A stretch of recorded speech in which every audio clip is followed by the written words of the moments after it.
Tickets and Wagers Game Week 31. I'm Adam Zdroik, Wow. joined by Chris Owen.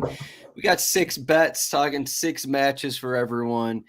We're back from the midweek. We're back from the international break. Chris is here. We both have collars on today. Not maybe the first time ever we both worn collars, so shouts to us for showing up for the listener. It's Friday. I got a golf polo on. You've got a nice, very Michigander flannel. So Yeah. appropriate. We've got a new intro, I think, or a special intro. That's what I'm not familiar with, so that was kind of cool. Yeah, Chris doesn't watch our DFS videos, but we got a few intros in the bank that we rotate here and there. So did that a couple years ago for fun, and it only comes out for special shows. And this is a special show because Chris needs to break the trend. He's had a couple rough goes of it, and we're both looking to get up. We're both looking to get above $0 is what the goal is here. So the numbers are there. I'm down a little bit. Chris is down a little bit. I'm 27-30. I said to Chris, I went 0-10. I had an 0-10 stretch at one point this season, but my record is 27-30. So that means I'm pretty good when I don't go on an 0-10 run. So shouts to me for doing so well. We love to see it. We gotta get these downs to ups. Exactly. Downs to ups. RotoWire.com/betting/soccer. And we're checking out the odds over there. Also, RotoWire.com/soccer trial. 48-hour trial. Check out the FPL cheat sheet that Chris needs to use for his FPL teams and for his Fantrax teams, because I am coming near him in our Fantrax leagues. The team of Omar Marmoush is rising in the standings with the return of Bukayo Saka. Speaking of Saka, we have Arsenal are back at Everton. The final, Mikel Arteta, a former Everton player, is going to be at Goodison Park here for his last time. Arteta is saying goodbye to Goodison Park. Everton are saying goodbye to Goodison Park. Look at these odds here. Everton were plus 425 to win. Now they're plus 330 to win. They were plus 450. It's been 3 days. I don't know what's going on here, Chris. Arsenal were minus 145. Now they're minus 105 to win. Is there something going on here in the rumor mill that Arsenal are going to rotate their squad completely because Real Madrid are coming up? Is that what's going on here? Should we have looked into the rumor mill before talking about this, or is there another reason why the odds are going so crazy in 2 days here? I mean, I think it's more or less maybe the Gabriel news of him being out for the season with the hamstring. You think Gabriel going out means Calcior? Yeah, I guess it doesn't really correlate, right? But I don't know. This is a bit of a weird one, I guess. I mean, they were 450, and now they're 330. So I think that's kind of what we're seeing. I think is it Arsenal rotation? Is it Arsenal injuries? That's kind of why we're seeing, instead of the minus, what we saw as minus 150 for Arsenal, now we're down to minus 105 and almost plus odds. So is that that's what I think, but is that what you're baking in? Maybe Everton just looked really good playing against Liverpool, and the bettors are just like, yeah, let's go Everton.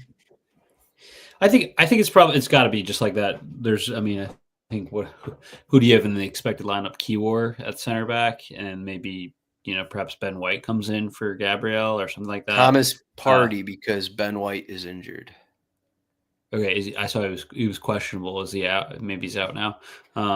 But yeah, I mean, Partey at right back, Lewis Skelly, who's been at left back for a minute, and then like Kiwior at center back. Is that what we're thinking with Saliba as the other center back? So, I mean, I think it's mostly maybe they have a big matchup with Real. We see a little rotation. There's also obvious injury concerns. That's why we've seen the odds go that way. It's not like, Everton, they, lost 1-0 to Liverpool on Wednesday, but it's not like they were like, it wasn't like they should have won that game. It was pretty much it was pretty back and forth, but like Everton just stood in. It's not like they looked like exceptional or anything like that, where you see them play well and the odds change. That was not the case at all here. So I think it's more or less just the fact that Arsenal's banged up. But regardless of that, major question marks there. We should see, for the most part, a pretty unchanged Everton side here. But I'm actually I still think, despite it all, I thought the most interesting thing about these odds was you had to go. I think the over unders are set at I think it was minus 175 to go under 2.5, which is pretty crazy. You don't typically see that, but a lot of their previous meetings, just the way that Everton play, usually end up in golden nil draws or golden nil wins or just very low scoring affairs. So the odds makers are baking in that. I'm baking in a Arsenal clean sheet and an Arsenal win, and that's plus 180. So Arsenal win with a clean sheet. I don't think Everton are going to find them. They are at home, so I'm a little weary here, but I just think that Arsenal will be able to get 3 points here and win 1-0, 2-0 here, and it's plus 180. I was just gonna say let's play the under 2.5, and then I looked at those odds. It's minus 175 for under 2.5 goals. Yeah, man, the odds have late in the season, the business end of the season, the odds have turned. If we remember the first half of the season, it was basically every game was near 3 implied goals. You had to under 2.5 was plus, I don't know, 150 for every game. Every game was goals. Now it's all these games have under 3 implied goal total, if not lower. So, pretty low. I can't even look at that over under then right there. I guess we're looking 1-0 Arsenal win kind of a thing. It makes sense. Everton have been scoring, though. Outside of that Liverpool game, they have been scoring under David Moyes. So I will say that. There is a site projecting Zinchenko to even start for Arsenal, which would be a bit of a surprise. But yeah, there are some questions around this Arsenal lineup. But again, this line movement, it's not like this Real Madrid game is a surprise to appear on the schedule. So I guess it maybe is just injury situation and stuff like that. So just a little bit of a different situation here in terms of odds. But let's get into the next game here. What game am I talking about? I'm talking West Ham against Bournemouth. Two, disappointing sides is what I'll say. West Ham coming off a 1-0 loss against Wolves. Bournemouth just lost to Ipswich Town. So what do the odds say here? The odds have gone in West Ham's favor, it looks like. Bournemouth are plus 135 to win. West Ham are plus 200 to win. Bournemouth have a few injuries. They picked up a few basically in the past week. Ryan Christie injured midweek. Tavernier and Clivert, both those guys also newly injured. Kudus was out of West Ham's last game. So both teams dealing with the injuries. Bournemouth kind of in a difficult patch in terms of performance. But one thing with this West Ham team is you just look at some of the recent games, look at actually how they're playing under Potter, and it's just an extremely defensive side where they're playing. So they play 3 center backs, then they're playing with a couple defenders on the wing. And then it's, James Ward-Prowse is mostly a, sit at home midfielder at this point. A pretty defensive look. You look at the results, 1-0 loss, 1-1 Everton, 1-0 loss, pretty defensive.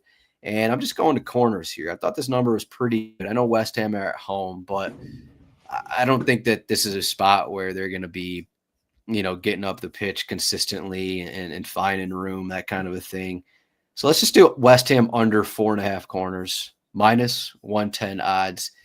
They've been around, they had 1 corner at Wolverhampton last game.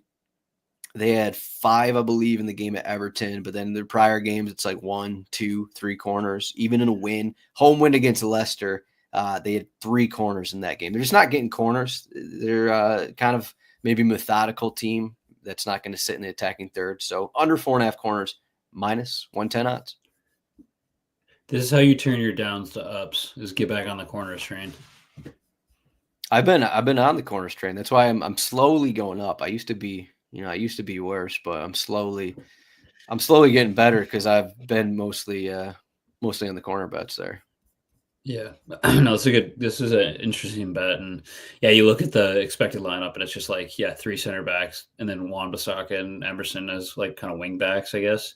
Mm-hmm. And you're okay. And Fulkrug maybe up front, playing a sit in kind of role and take ball, big long balls down and try to play off to Bowen. It just doesn't seem like they're going to be in the opponent's half very much.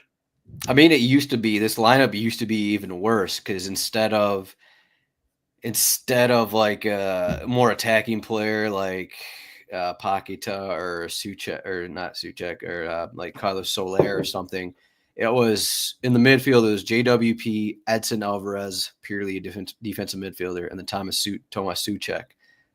So it just like 5 defenders, those 3 midfielders, and it was just like, okay, guys, what's the goal here? Just like grind out games and score 1 goal on your 4 shots you're gonna get, kind of a thing. So Yeah. next game, also on Saturday, the final Saturday game that we have is Aston Villa are Aston Villa are at home. So Aston Villa, another team that have pretty big Champions League upcoming. But their odds have not moved. So maybe that was all injuries for Arsenal. Aston Villa are plus 105 to win. Nottingham Forest are plus 260. The draw is plus 255 here. Chris Wood still doesn't look like he's going to be ready to start. Ola Aina picked up an injury midweek. But it seems like Hudson-Odoi is going to return. So the question with Nottingham Forest, we'll see what their back line looks like because they lost Aina and they're not going to have Alex Moreno, who's out for being loan locked. So that is the one change in the Nottingham Forest lineup. Is that gonna matter in this spot for Aston Villa, who maybe have an eye toward Champions League? Yeah, I mean, it could for sure. I think Forest have just been so tough lately, like so tough all season. Continues to surprise us, like that they're even in third place. But Villa still kind of battling here. They have another big matchup here this week too. So I guess they'll have. Who is it? Who do they have in the Champions League next week? Is it Brugge? Bruges? No. They're playing PSG. Oh, right. Okay, they're on that side. They beat Bruges 3-0 or 5-0. Anyways, they have a huge matchup on Tuesday. I'm a little bit concerned about similar to Arsenal, who also are going to be playing next week. Will we see a little bit of rotation? Like, do we expect to see a full kind of fledged lineup, or are they still fighting for the Champions League? To those Champions League spots, they're kind of far down. It's tight though, so I don't know. This could go either way. I think that just Forest they're not kind of distracted by more Champions League matches. They're just locked in on this league, and I actually like them as a double chance bet here. It's a little dicey, but I think Nottingham Forest and over 1.5 goals. It's minus 110. It seems like the odds makers really like Villa at home in this place, but I think maybe they have an eye to next week, and that could open up an opportunity here for Forest to get maybe a draw here would be kind of nice. A win would be even sweeter, but over 1.5 goals feels pretty good. You look at their previous result. This they played back in December. It was 2-1. That was, of course, Forest hosting Villa. So it's been a bit of a home team take the result in their previous matchups over the past couple of years, but I still kind of believe in Forest here, and just they're battling for Champions League in a big season next year. So I think you just look at these teams and just for this matchup, for how these teams played all season, like you just lean on Nottingham Forest. They've just been so solid at defending and limiting teams from getting good opportunities. And Aston Villa have just like continually made mistakes, allowing counters, which I feel like is just like in theory, this is a perfect matchup for Nottingham Forest. If you look back at the prior meeting, the stats were, Nottingham Forest, 17 shots. They got those 2 late goals. Duran had one. Villa only had 8 shots, 0.42 XG from that last game. But I am still a little tentative just based on Aston Villa are playing better, maybe better than they have all season. So they're somewhat healthy on their back line. They got Pau Torres back. Tyrone Mings has been back. So they got them with Kanza. Their fullbacks are healthy. And just like the entrance of Asensio and Rashford have just given them something else. Like the goal against Brighton where Rashford just outran the back line there towards the end of the game. It's just something they didn't really have in the past. So just like the duo of Asensio and Rashford is maybe one of the reasons why I say, okay, maybe Aston Villa are going to win this game. But I think if you just look at the full season numbers and how these teams play, it makes sense that you'd rather lean on the safer more consistent Nottingham Forest side, I guess.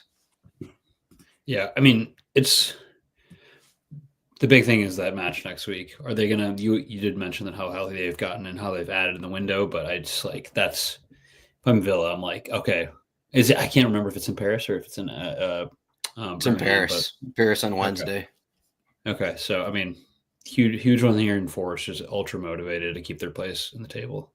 Yeah.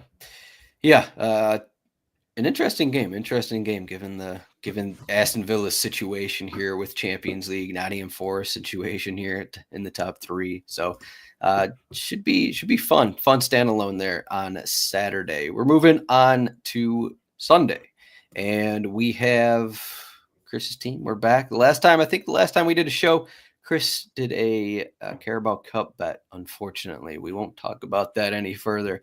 But Fulham are home against Liverpool. Fulham also, maybe I shouldn't say also, but Fulham are struggling a bit. They crashed out of the FA Cup. They lost 3-0 the last time they were at home against Crystal Palace.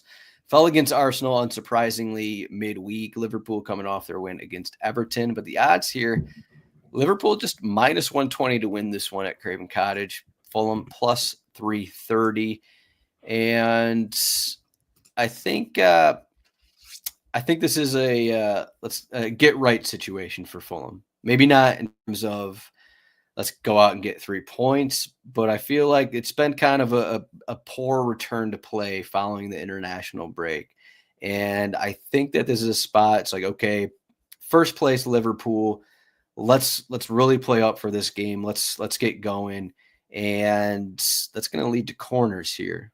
So the corners bet is Fulham race to 5 corners plus 155 odds. If we remember a couple weeks ago before that Carabao Cup match, Chris, I gave out those Newcastle race to 3 corners, race to 5 corners bets, and they hit. This is a similar situation here.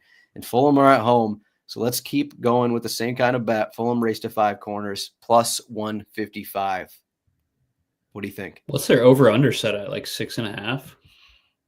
No, I think it is like 5.5.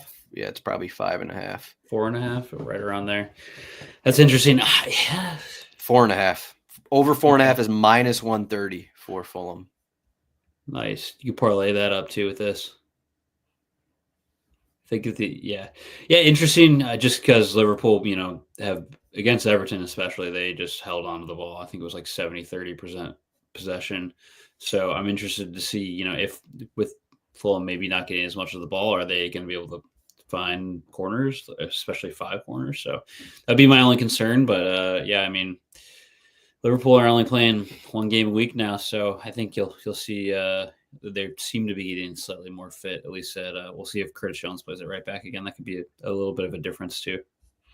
Yeah, big CJ getting the start at right back because is Connor Bradley is getting close. I think he'll probably come off the bench, but I don't think he'll start. Yeah, so still a situation where the good thing for Liverpool is somewhat good. They don't have to worry about midweek games here. They don't have to be Aston Villa or Arsenal worrying about midweek games. They can just go all out, finish the season, win the league, and have nothing else to worry about. So that is the one positive from the outside if you want to take a positive from those losses. Yeah, totally. No other thoughts from Chris? We shall see. I mean, I think they'll be fine. I think they win. But yeah, like I said, the 5 corners is Fulham going to have enough of the ball to get 5 corners? Oh, they'll have enough of the ball. Okay. I do. The previous matchup was pretty dicey. Robertson got sent off in like 20th minute or something like that, and then kind of 2 Anthony Robinson assists. Liverpool battle back. It was 2-2. Maybe undeserved. Maybe Fulham should have got all 3 there. But bogus result. Yeah. So those. One of my full. I mean, if you're playing 70 minutes with a man down, I don't know how bogus the result is if you get a draw out of it, right? No, I'm saying Fulham should have got the win. That's what I'm saying. Right. You'd think so if they played up a man for 70 minutes, but tough meant to be, I guess. Tough result. Also on Sunday, Chris is talking about Spurs. We got Tottenham returning from their 1-0 defeat on Thursday against Chelsea. Tottenham are actually getting pretty close to healthy here. They got their back line is pretty much there. They got most of their attackers in. Basically, everyone outside of Kulusevski and Richarlison is healthy and available to play minutes, and that's been maybe the first time in, I don't know, 5 months that's been the case. So what does it mean for this game? We'll find out. Tottenham are home against Southampton. They're minus 265 to win. Southampton are plus 650. Draw plus 425. Southampton actually coming off a decent result. They almost got the win against Crystal Palace, but allowed a late goal. Do you think Southampton can kind of live off I don't know what I'm trying to say, but trying to and gain? I don't know. Just what are your thoughts on this game? I don't know what I'm trying to say. No, yeah. Will they improve upon a near win? I don't know. I don't think so. They're fighting. They're fighting maybe the worst season of all time in the Premier League. It's funny that we say like, oh yeah, they had a good result. It was a loss, but an almost draw. So what? So in other words, no, I don't think Southampton changed much. I think this is a big. No, it was a draw. They didn't lose. Another big matchup here for Ange. As he fights, they are to tonight. They got a big one Thursday in the Europa League, so they'll have an eye on that. But that being said, I think this is a very winnable game for them. I'm actually going to avoid a money line bet or like taking sides on this. I just think we'll see a lot of goals. Southampton have been slightly better defensively. Tottenham, despite getting healthy, maybe not as many goals as we saw in the beginning of the season. However, you look at their past in this, mind you, there is a season that was missed as Southampton, I think, was down in the championship. But the past four matchups, it's been 5 and 6 goals. So these teams love scoring goals against each other. It was 5-0 earlier in the season. That was in December 15th. Tottenham won that one away. I expect to see something like a 4-2 or something pretty high here. So I'm taking over 3.5. I think we'll see at least 4 goals, which is a weird one to take, but plus 100. Decent odds, and I just can't see this being a low scoring affair. Yeah, Tottenham, the goal allowed to Chelsea was just like miscommunication on the back line on a cross, which maybe, happens when some guys haven't been playing for the majority of the season back there. But I think if you just look at Southampton, okay, they had the Crystal Palace result was just weird. I think Crystal Palace 9 shots. They didn't really get a ton going there. Got a late goal. Before that, they allowed 2 goals to Wolves. 2 goals to Wolves without Matheus Cunha. 3-1 Liverpool, 4-0 Chelsea, 4-0 Brighton. Like this team just is. Before that Crystal Palace game, I was thinking, okay, this team's done. They've been so bad. They're just allowing pretty terrible goals. So I think like Tottenham over 2.5 goals, minus 105 is another option here. Mm-hmm. If you don't want to, if you're thinking, I don't know, 3-0, I guess, kind of thing, and not worrying about, okay, can Southampton actually score in this situation? But yeah, I think goals are going to happen here. I just don't believe like Southampton are back to being a real team just because they got that result against Crystal Palace midweek. I'm just not gonna get there yet. Yeah, I don't believe in them. No one really does. And Tottenham, despite all their struggles, I still think that they can get a much needed win in the league here. Over 3.5 goals plus 100 odds. Finally, the Manchester Derby is up. We have Manchester City where are they? It's at United. Okay. I could have sworn I read this incorrectly. Manchester United are home. They are plus 225 to win. Manchester City plus 115 to win. Pretty small odds there for Manchester City. Draw plus 260. We know Haaland's out. We know pretty much all those other guys are out. De Ligt picked up an issue at some point. I guess it was in their last game. So there could be some changes on the Manchester United back line. Nevertheless, this is I feel like this is going to be a boring game. I feel like there's not a ton of excitement here. Manchester United matches have been, especially against better teams, they're playing just more defensive and trying to get like 1-0 wins. And Man City haven't been Man City of old. They're not dominating as much. Only 2 goals against Leicester in that prior performance. Not getting as many corners. I was going to take a Man City corner under bet here. I took Man City under 7.5 corners against Leicester City midweek. They had 5, but the sports books, it looks like the sports book have adjusted their lines here because Man City just haven't been getting as many corners as usual over their last 5 or so, however many games have been betting the unders on that. So instead, I saw the other number here. Manchester United under 4.5 corners, minus 115 odds. I think it seems like the odds are incorrect here. We're talking Friday. And as we get to Saturday, as we get to Sunday, I think Man United under 4.5 corners is going to move to like minus 150, and it's gonna turn into an over/under of 3.5 corners. That's what I feel like. In a situation like this, Manchester United are gonna sit back. They're not gonna get a ton of corners. And we saw only a few games ago, was that 3-4 weeks ago against Arsenal? I think they had 1 corner in that game. I know this is home, but that doesn't really mean a ton in this situation. So under 4.5 corners, if you can get it at odds like this, minus 115, take it right now. Take it when you're listening to this because I think it's going to move. I love the prediction of the line movement going to minus 150 here. Interesting enough. 2 also noteworthy for the bets here. We got 2 under 4.5. Oh, is that 3 corners bets too? 2 under 4.5 and 1 to 5. So that's right. You're back on brand here. But yeah, I mean, do you see City running away with this one, or are we going to see? I think it's going to be low scoring. It's going to be ugly. If it's not Man City 1-0, it's like a 1-1 result, and both fans are disappointed in how their teams played. Yeah, I mean, related to this matchup, but kind of unrelated to our bet is Kevin De Bruyne leaving City at the end of the season. That came out this morning, but worth noting to the listeners here. All-time baller in the league, but we'll see if he can keep this under 4.5 corners for your bet. I just learned. Is he going to start? I think he is. His last Manchester derby, he didn't start midweek. But I just learned in our DFS show, also check it out on our YouTube if you play DFS over at DraftKings, that Kevin De Bruyne never won Player of the Month in the Premier League. Did you know this in his 10 years? That's insane because you think he would have somewhere along the way. It doesn't make any sense given like everything he's done. He 13 goals and 20 assists in one season.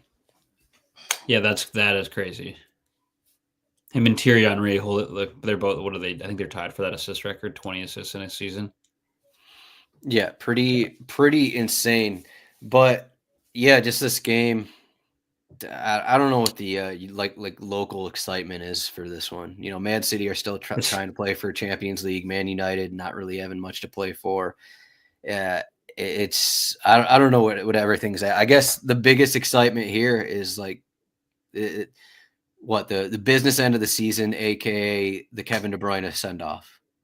Yeah, and soon we're gonna have the Bernardo Silva send off. We're gonna have the Gundogan send off. We're gonna have all these players in their send off at Manchester City. So maybe that's gonna be like what pushes Man City over the top here towards the last couple months. But that's kind of what it seems like, at least. Yeah, it's a little weird, not United so far out of relevancy here for any big time spots, and then City.